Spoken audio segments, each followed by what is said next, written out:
안녕하세요. 저는 올해 30대 중반이 된 여자입니다. 얼마 전 저는 새 신부가 되었어요. 가족들이 아무도 없는 결혼식을 올리긴 했지만 괜찮았습니다. 왜 제 결혼식에 가족이 없었는지 여러분들에게 알려드리고 싶어서 이렇게 글을 써요. 세상에 믿을 사람 하나 없다는 걸 뼈저리게 느끼실 겁니다. 저는 어렸을 때부터 부모님이 안 계셨어요. 유치원 때는 아예 기억이 안 나고 초등학생 때는 어렴풋이 어머니와 아버지의 실루엣만 기억이 나죠. 그래서 부모님에 대한 기억이 전혀 없습니다. 그리고 저는 저와 10살 차이가 나는 언니가 있어요. 그래서 언니가 어렸을 때부터 저의 엄마 노릇을 해주었답니다. 언니가 말해준 바로는 부모님이 교통사고로 그 자리에서 바로 즉사를 하셨대요. 너무 어려서 친척들이 저희를 장례식장에 들여보내주시지도 않았습니다. 그래서 부모님의 마지막을 볼 수 없었죠. 저는 그런 기억도 나지 않아요. 너무 어렸거든요. 그런데 언니는 저보다 10살이나 많아서 그런지 생생하게 기억이 난다고 합니다. 언니는 이제 어떡하냐고 펑펑 울었대요. 그런데 옆에서 저는 무슨 상황인지 모르니까 멀뚱멀뚱 서 있었다고 합니다. 그렇게 저희 자매는 서로 의지하면서 살아왔어요. 부모님이 돌아가시고 어린 저와 언니를 돌봐줄 사람이 필요한데 아무도 손을 내밀지 않았습니다. 저희를 감당하고 싶지 않으셨겠죠. 어쩔 수 없이 저희는 보육원으로 들어가게 되었습니다. 그런데 보육원에 있으면 눈치껏 나이가 되면 나가야 돼요. 처음엔 저희들 다 어렸으니까 맘 놓고 있었습니다. 그런데 저와 언니가 10살 차이가 나니까 언니가 19살이 되던 해에 저희는 쫓겨났어요. 보육원 원장님이 언니는 여기 있기엔 너무 많이 자랐다고 이제 혼자서 살라고 하면서 아무것도 없이 저희는 다시 버려졌습니다. 그때의 제 나이는 9살이었어요. 초등학교 2학년이요. 믿을 사람은 언니밖에 없었습니다. 언니는 공부를 굉장히 잘했는데 공부를 하게 되면 돈을 벌 수 없었어요. 그래서 어쩔 수 없이 학교를 자퇴하고 하루 종일 일만 했습니다. 사실 어머니 아버지가 남겨놓으신 재산이나 사망보험금은 다들 친척들이 나눠 가졌어요. 그리고 저희한테 남은 돈은 딱 단칸방 하나 얻을 수 있는 돈이었습니다. 그 돈으로 사람 2명이 들어가면 꽉 차고 밤마다 바퀴벌레가 기어다니는 곳에서 지냈죠. 저는 그래도 좋았습니다. 언니와 함께였으니까요. 언니는 저한테 정신적 지주나 다름없었습니다. 제가 학교에 있는 동안 언니는 일을 하고 있었고 제가 학교가 끝날 때 저를 데리러 왔어요. 그리고 옆집 이모에게 저를 맡기고 1시간 있다가 다시 출근을 했습니다. 그러면 밤에 왔어요. 저는 하루 종일 옆집 이모 아들이랑 놀면서 언니를 기다리다가 지쳐서 잠이 들었죠. 그리고 아침에 눈을 뜨면 저희 집이었습니다. 아마 언니가 일을 마치고 밤에 저를 안고 집에 돌아왔을 거예요. 저는 언니 없이 살 수 없는 사람이었죠. 그렇게 저도 나이가 들었고 이제 성인이 되었습니다. 언니는 자신이 공부를 못한 게 한이 된다며 저한테 공부를 하라고 하더라고요. 자기의 한을 풀어달라고 하면서 말이죠. 저도 공부에 재능이 있었기 때문에 언니가 하라는 대로 했습니다. 학교에서 하루 종일 공부만 하고 학교 끝나고 독서실 가서 공부하고 말이죠. 언니의 말대로 저는 공부를 열심히 해서 20살에 유명한 국립대학교를 입학할 수 있었습니다. 합격 소식을 듣고 언니는 저를 안아주면서 펑펑 울었어요. 너무 고맙다고 하면서 말이죠. 저희 자매는 다른 자매들과 다르게 한 번도 싸우지 않고 사이가 돈독합니다. 언니는 저한테 가족 이상의 존재예요. 저도 언니가 어쩔 수 없이 좋아하던 공부를 포기하고 일을 하게 된 건 너무 마음이 아픕니다. 그래서 언니한테 더 열심히 보답하려고 했죠. 저는 20살 성인이 되었고 언니는 30살이 되었습니다. 언니는 정직원이 되어서 회사를 다니고 있었고 저는 대학 생활을 하면서 아르바이트를 했죠. 그리고 연애도 시작했습니다. 학창 시절에는 공부를 한다고 이성에 관심이 하나도 없었어요. 만사 귀찮고 주위를 둘러볼 여유도 없었습니다. 그런데 대학교에 와보니 세상은 넓고 남자는 많더군요.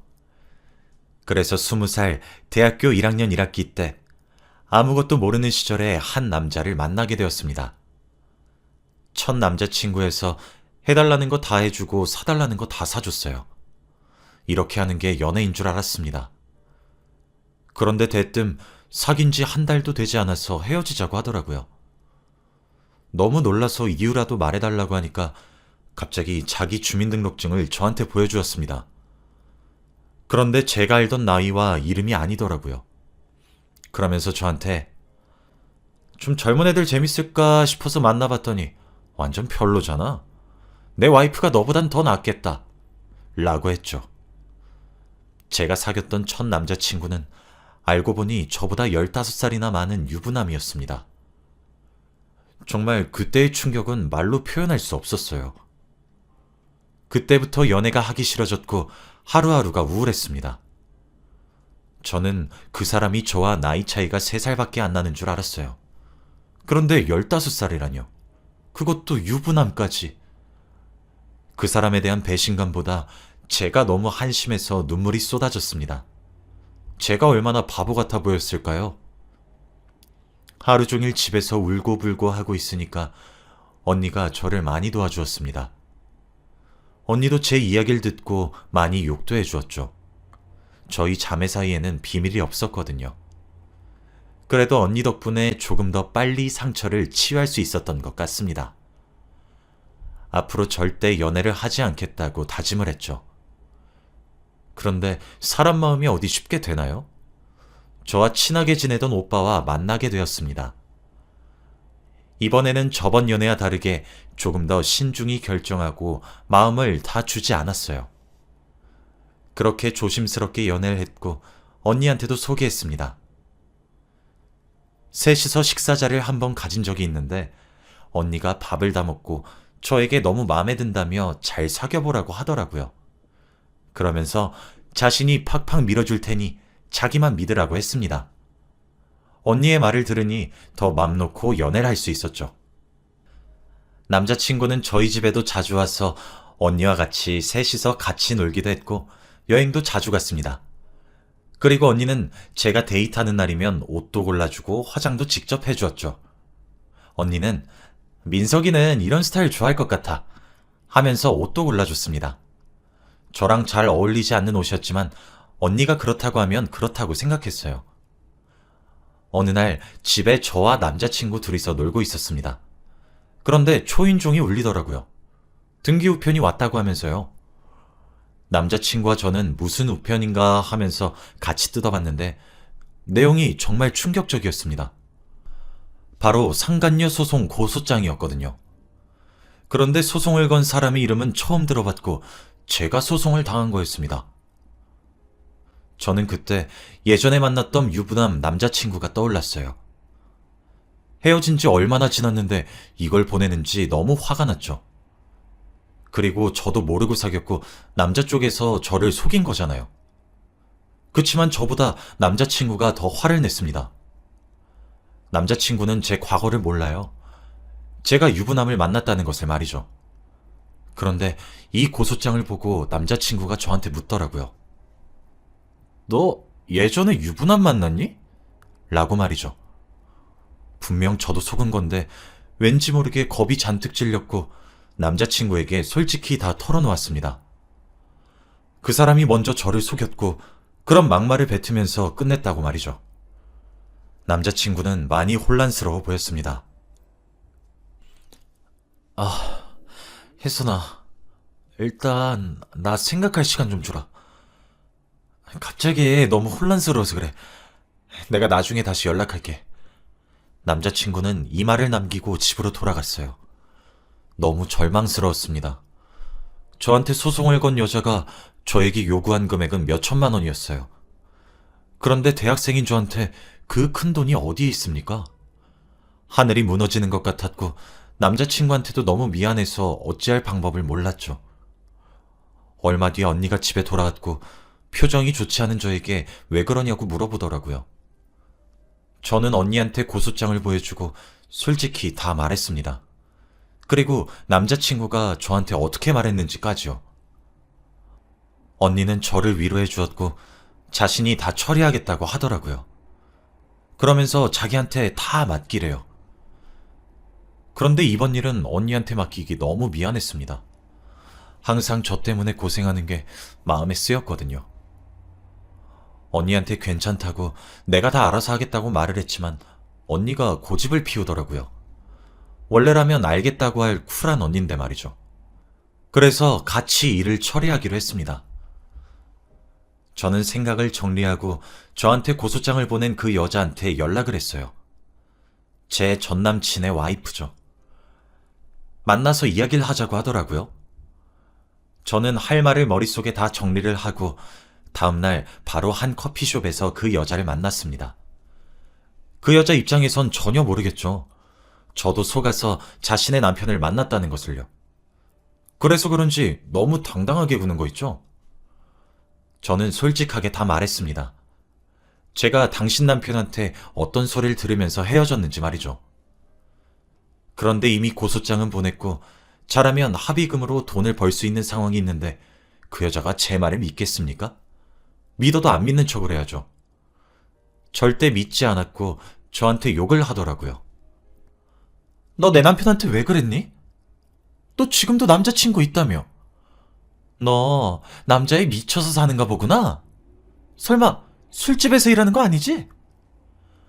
우리 남편이 그 정도밖에 안 되는 인간이면 나 좀 실망스럽고. 저에 대한 막말을 내뱉었지만 아무 말도 할 수 없었습니다. 그런데 그때는 미처 물어보지 못했지만 집에 와서 생각해보니 의아한 게 있었어요. 그 여잔 저를 처음 봤는데 제가 지금 남자친구가 있다는 사실 어떻게 알았을까요? 전 남자친구와는 아예 연락도 끊고 다 차단을 해놓은 상태여서 알 길이 없었습니다. 그때는 생각이 너무 복잡해서 물어볼 틈이 없었죠. 아무튼 저는 그 여자한테 정중히 사과했습니다. 정말 모르고 사귀었고 저도 속았다고 말이에요. 그리고 그 사람을 제대로 알아보지도 못하고 만난 건 제 잘못이니까 제발 고소 취하해달라고 했습니다. 하지만 그 여자는 고소를 취하해줄 생각이 전혀 없었습니다. 제가 이렇게 사과할수록 다리는 꼬고 고개는 더 높이 드셨죠. 그러면서 팔짱을 낀 채로 발로 제 다리를 툭툭 치시면서 어쩌지? 나는 네 용서를 받아줄 생각이 없는데 라고 했어요. 제가 정말 자존심 다 굽혀가면서 돈이 없어서 안 될 것 같다고까지 말했습니다. 부모님은 일찍 돌아가셨고 나랑 언니 둘이서 힘들게 겨우겨우 버티면서 살고 있다고 했죠. 그래서 몇 천만 원은 도저히 구할 수 없다고 거의 울면서 말했습니다. 제가 이렇게 할수록 그 여잔 더 당돌해졌어요. 네가 내 남편 만나서 즐길 거 다 즐기고 놀 거 다 놀았으면서 돈 없다고 내가 널 봐줘야 하니? 재판까지 가고 싶지 않으면 합의금에서 끝내. 결국 그 여자는 고소를 취하해주지도 않았습니다. 학자금 대출도 엄청나게 쌓여있고 대출을 받지도 못하는데 어떡 하면 좋나요? 너무 서럽고 억울해서 눈물이 미친 듯이 났습니다. 주위 사람들의 시선 따위는 신경 쓰지 않고 집까지 갔어요. 그런데 집 앞에 낯익은 사람이 저를 기다리고 있더군요. 바로 제 남자친구였습니다. 그때 저한테 온 고소장을 보고 혼란스러워서 자리를 뜬 뒤 처음 보는 거였죠. 그런데 제 몰골이 말이 아니어서 그런지 저를 보자마자 저에게 와서 안아주더군요. 저는 남자친구에게 안겨서 더 오열했습니다. 지금 당장 몇 천만 원을 어떻게 구하냐고요. 그리고 재판을 하려면 변호사를 선임해야 되는데 저는 그럴 돈조차도 없었습니다. 남자친구는 저를 위로해주면서 자기가 도움을 주겠다고 했어요. 남자친구 아버지가 알고 보니 경찰이시더라고요. 그래서 그 고소장을 토대로 셋이서 만나서 이야기도 자주 나누었습니다. 언니도 같이 가려고 했는데 언니는 요즘 바쁜지 집에 잘 안 들어오더라고요. 아무튼 저와 남자친구 아버지와 남자친구, 셋이서 같이 많은 이야기를 나누었습니다. 그리고 그 여자에 대해서 조사도 했죠. 남자친구 아버지 지인들도 절 도와주셔서 주위의 수소문을 통해 그 여자에 대해서 알 수 있었죠. 그런데 정말 충격적인 사실을 알게 되었습니다. 그 여자는 이미 바람을 피우고 있다고 해요. 그런데 그뿐만이 아닙니다. 그 여자는 자기와 만나는 남자와 결혼을 하고 싶은데 지금은 부부 상태이니 이혼을 하기 위해서 저를 이용한 거였어요. 가족들한테 이혼 사유가 남편한테 있다고 떠넘기기 위해서 말이죠. 그러면 그 여자는 저한테 합의금도 받고 자기 남편한테 위자료도 받잖아요. 그리고 더 놀라운 건 제 과거 카톡 내용을 어떻게 알았는지 정말로 제가 전 남자친구와 대화했던 내용들을 가지고 고소했다고 합니다. 카톡 내용 같은 거나 문자 전화 내역들 같은 거 말이죠. 그리고 무엇보다 저와 전 남자친구가 있는 사진도 있었어요. 너무 충격적이었고 저를 도와주시던 경찰분들도 하나같이 말을 잃었습니다. 어떻게 이 모든 증거들을 가지고 있을 수 있나요? 다들 그 여자한테 맞고소를 하라고 했습니다. 그리고 그 전에 그 여자를 만나서 이야기를 들어보라고 했죠. 저는 돈을 벌고 이혼을 하기 위해서 저를 이용했다는 것에 화를 주체할 수 없었고 그 여자를 도저히 용서할 수 없었습니다. 저는 그 여자에게 연락을 해서 다시 만났습니다. 그 여자는 제가 알고 있다는 것을 하나도 모르고 기세등등하더라고요. 그 여자 앞에 제가 미리 복사해온 증거들을 다 내밀었습니다. 그 여자가 지금 다른 남자를 만나고 있다는 증거 사진과 그리고 그 사람과의 대화 내용을 통해서 이혼을 위해 저에게 상간녀 소송을 일부러 걸었다는 것까지 말이죠. 그 여자는 제가 가져온 것을 보고 동공이 흔들리더군요. 그러면서 갑자기 제 앞에서 무릎을 꿇었습니다. 두 손을 싹싹 빌면서 제발 자기 가족들한테는 말하지 말아달래요. 가족들은 자신을 참하고 예의 바른 며느리로 안다고 하면서 말이죠. 정말 얼척이 없었습니다. 저는 절대 그럴 생각이 없다고 했어요. 저번에 저한테 술집에서 일하느니 남자한테 미쳤느니 하면서 막말했던 건 제대로 사과하지도 않았잖아요. 그런데 제가 마음을 돌릴 생각이 전혀 없다고 말을 하니까 저한테 울면서 갑자기 저도 고소할 생각 없었다고요 라고 하는 겁니다. 갑자기 이게 무슨 말인가 싶었어요. 제가 너무 당황스러워서 그 여자를 쳐다보니 저에게 충격적인 말을 했습니다. 그 여자한테 저와 전 남자친구가 만났었을 때의 카톡 내용, 문자, 전화 내용, 그리고 사진까지 전해준 사람이 따로 있다더라고요. 그리고 그 사람이 그걸 자기한테 익명으로 보내면서 상간녀 소송을 한다면 돈을 주겠다고 했답니다. 그 여자는 상간녀 소송을 하면 돈도 벌고 자기가 지금 만나고 있는 남자와 결혼도 할 수 있으니 거절할 이유가 없었죠. 그래서 고소를 했는데 일이 이렇게까지 커질 줄은 몰랐다고 합니다. 그러면서 고소를 취할 테니 이제 그만하자고 하더라고요. 저는 배후에 누가 있다고 생각하니까 너무 소름이 돋았고 그 여자에게 누가 증거물들을 줬냐고 물었습니다. 그런데 그 사람도 익명이라서 어떤 사람인진 모르고 전화를 한 번 한 적이 있어서 전화번호는 안다고 하더라고요. 저는 당장 그 전화번호 내놓으라고 했습니다. 그 여자는 저에게 전화번호를 보여주었고 저는 그 전화번호를 보자마자 할 말을 잃었습니다. 바로 제 친언니 전화번호였거든요. 두 눈을 씻고 다시 봐도 제가 알고 있는 언니 전화번호가 맞았어요. 어떻게 이런 일이 있을 수 있죠? 저는 두 손이 벌벌 떨린 채로 정신을 차릴 수 없었습니다. 그리고 그 여자를 보내고 저 혼자 생각에 잡혔어요. 아무리 생각해도 언니가 왜 그런 짓을 했는지 이해가 되지 않았습니다. 제가 고소당했다고 했을 때 자기가 처리하겠다고 했던 언니였는데 말이죠.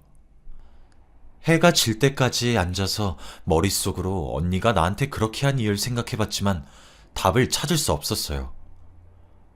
결국 집에 돌아가서 언니한테 물어보기로 했습니다. 그리고 혹시나 싸움이 날 수 있으니 남자친구도 불렀어요. 집에 가니까 언니와 남자친구가 둘이서 절 기다리고 있더군요. 그리고 조용히 앉아서 언니와 이야기를 했습니다. 제가 오늘 그 여자한테 들었던 내용 모두 다 말이죠. 정말로 언니가 그 여자한테 증거물들을 다 보내고 저한테 고소하라고 시킨 거 맞냐고 하면서요. 그런데 언니의 대답은 충격적이었어요. 언니는 1초의 고민도 없이 맞다고 했습니다. 저와 남자친구는 기겁을 하고 말았어요. 도대체 왜 그랬냐고 저는 울면서 언니한테 말했죠. 언니의 어깨를 때리면서 왜 그랬냐고 울부짖으면서 도대체 나한테 왜 그러냐고 울었습니다. 그런데 언니는 저한테 충격적인 말을 했어요. 내가 민석이 좋아해서 그랬어. 민석이가 네가 과거에 유부남을 만났다는 사실을 알면 헤어질 줄 알았어. 너 어릴 때부터 내 자유 다 포기해가면서 너 엄마 노릇 다 해서 너 지금 좋은 대학 다니면서 민석이 만날 수 있는 거야. 그런데 나는 그렇게 희생해서 얻는 게 뭔데? 단 한 번이라도 나는 내가 원한 거 얻어본 적이 없어. 너한테 다 양보했으니까. 근데 민석이만큼은 도저히 포기 못하겠더라? 내가 너 일부러 데이트할 때 이상한 옷 입히고 화장도 이상하게 해서 내보내도 잘만 사귀더라 둘이? 그래서 그랬어. 너 민석이랑 헤어지게 하려고. 내가 평생 너한테 주기만 했지 받은 건 없잖아? 그러니까 이번엔 나한테 양보해.